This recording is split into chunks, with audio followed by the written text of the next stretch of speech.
Greetings, this is Grafubi, the Nostalgic Catholic, with yet another Isaac Asimov short story. Now, this next story is called It's a Beautiful Day. Let's see.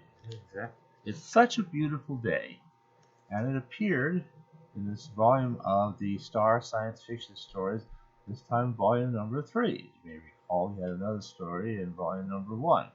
Apparently, he does not have a presence in volume number 2, nor in volumes 4, 5, or 6, as far as I know. However, once again, here he is, along with several other very famous names: Ray Bradbury, Arthur C. Clarke, Lester Durley, Philip Dick, Richard Matheson, Jack Williamson, and even the others might be known to the more serious diehards. And it's the same idea. Now, you note that this is only paperback. It's also a second edition, which was actually printed in 1962. However, from what I can see, the first edition looks exactly the same, except for a little bit of the front matter that indicates what printing it is and what other books are available in the series as of yet. So, and that sort of thing. Maybe ads in the back, I'm not sure. But at any rate, they're essentially the same. So, the other notable difference is this does not appear, so far as I can tell, to have been issued in hardback, whereas the first one was a hardback. Though somewhat non-standard size of hardback. Anyway, this is of course the first appearance of his story. It's Such a Beautiful Day. The story has since been gathered into his Nightfall collection once again, and so far as I can tell, with no discernible editorial changes that I can see. So, that being the case, we can move directly into the contents of the story. And it's kind of it's a neat story. Now, as we know, he really seems to like enclosed environments, and he pictures them a lot. The caves of steel. I mean, golly. The Naked Sun, you got this guy he's been in the caves of steel. Now he kind of wants to expose himself more, even though the robot, was trying to protect him. We can get into that someday when I do a review on The Naked Sun and some of these other Asimov novels I still haven't gotten to, but I'm really kind of trying to pursue this short story thing rather aggressively. So, but at some point I will want to circle back and visit the rest of his novels. But at any rate, it's like this weird sort of conflict. On the one hand, he likes to be indoors, and a lot of his characters are always at least accustomed to being indoors, and maybe not even having windows to the outside. He himself would sit up in an attic room somewhere, and if there's windows, he pulls the shades and just turns on an artificial light, and that's how he does all his typing. No distractions, no nothing. He just gets up there and, well, of course, you don't write something like 500-ish books, without doing something like that. So, typing away at that for much of his life. Anyway, getting back to all of that. Here, we live in a society where, once again, people are so very much inside their homes, they don't even wander outside, most of the time even, just to see that, in fact, the lands outside their houses seem to be very, very beautiful, park-like, and even almost immaculately maintained by these little mechanos, which I guess is what they call the robots in this story.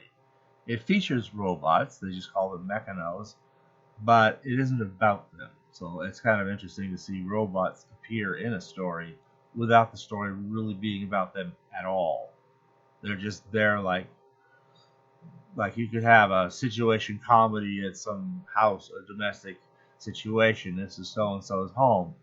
And the story is about what's going on. The kids have trouble in school. The guy has trouble at work. The mother has trouble with the PTA. Whatever. And humorous situations arise. And the story isn't about the cook. Which a lot of these suburban type families you see in TV shows often have some character, perhaps of color, who would be the cook. Kind of a member of the family, but a little on the outside. Maybe they might even feature a story about the person once in a while, but most of the time they're just there, and that's all. And of course, that was always in those days. We're talking 1950s, where just getting a role in any kind of movie or television was a big deal. For persons of particular colors, it was a big deal because even though you're just getting this bit part where your supper's ready, ma'am. Okay, the so okay, but you had to. It was a start. But the story, unless some particular episodes would focus on them, mostly it wasn't about them. They're there. Now, Asimov, of course, writes a lot about robots, but in this story, the robots, which are actually fairly thickly threaded through this story, are not really part of the story. These electronic doors are kind of amazing, though. I mean, it's sort of like a little transporter device. Never forget, beam me up, Scotty. You step to this door, and you magically appear at the door where you want to go. You just set the combination right and make sure somebody at the other end is set for your combination, and you just zip straight through. And that's really great. And apparently, it needs more power the further you travel. So you use a discernible blip on your electric bill if you want to go to the other side of the world. But if you're just going down the street, it's pretty incidental. And everybody just does this all the time. It's a door with a capital D, as distinct from the door with a little d, which is just your regular. This takes you right outside physically the building. That's all. It's just, which is there for as a fire exit. Okay. So, another, I guess, for other emergency reasons, you might have that. But at any rate, you've got a whole civilization of people who might not even know what their own house looks like from the outside. The mechanos, the robots, are keeping this outside beautiful, immaculately clean, park-like. You have a little river or creek. And I'm kind of left wondering, okay, is a river just a big creek, or a creek just a little river, or is there actually a distinction of some sort? Can't say I know off the top of my head, nor have I seen anything that I remember to distinguish. But obviously, you got a place where water is flowing along through the land and taking a path that it has carved out for itself. So, I think that would describe either equally well. But getting back to our story, in this society, people get about this way through the doors until one day the door breaks down in this particular household, and the little boy is supposed to go to school, and the door isn't working. So he's got to go out the physical door. The idea being he would go to a neighbor's house, and presumably their door, capital D, would be functioning, and he would just go to school through that door. And then he could get there normally. And he didn't do that. He explored around. He looked around and like, oh, wow, this is really neat. There's all these different things out there you've never seen before. And I have my own memories along that line, too. Been outside. I'm an indoor person, too, but I can remember being late to school because just so many things along the way walking to school caught my interest.